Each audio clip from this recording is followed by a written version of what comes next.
There's a rush to reach Karachi Port. The facility has handled more traffic in a month than the whole of last year.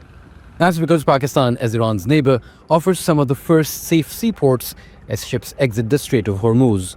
Pakistan is handling energy cargo, containerized cargo, including transshipment and LCL, and specialized cargo such as for the vehicle, perishable, and break bulk. Beneficiaries include regional transit market, international shipping lines rerouting cargo, and countries seeking alternatives to disrupted Gulf transshipment hub. The crisis comes as Pakistan's preparing for peak summer demand. It's headed towards a deepening energy crunch across both the power sector and fuel supply chain. The biggest challenge is liquefied natural gas, or LNG, which accounts for more than 21% of electricity generation. Officials say supplies could fall to near zero from April. Together with coal, it makes up nearly 30% of the power mix, forcing a shift to far more expensive furnace oil. At the same time, the global energy shock is feeding directly into domestic costs. Pakistan is operating with just 24 days of gasoline and diesel stocks.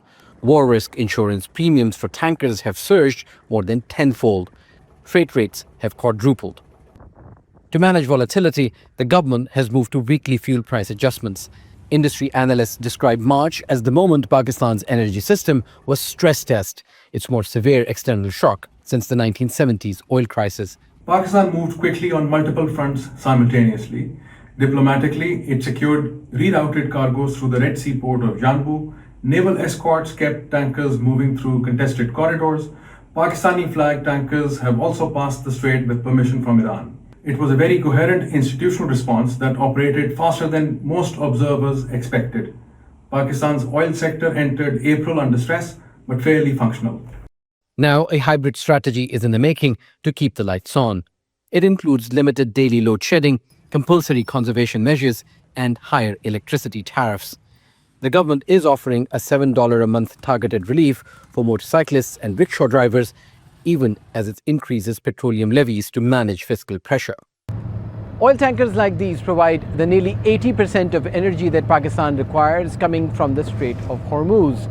Pakistan says energy, security, and diplomacy cannot be separated.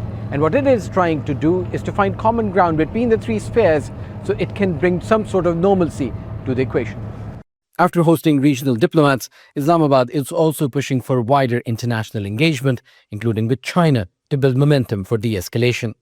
At the same time, Pakistan is trying to turn crisis into opportunity.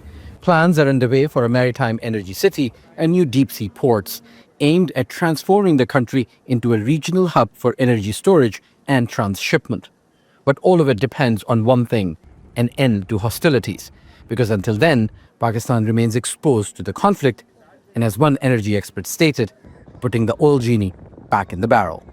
Sama Mujawid, Al Jazeera, Karachi Port in the Arabian Sea.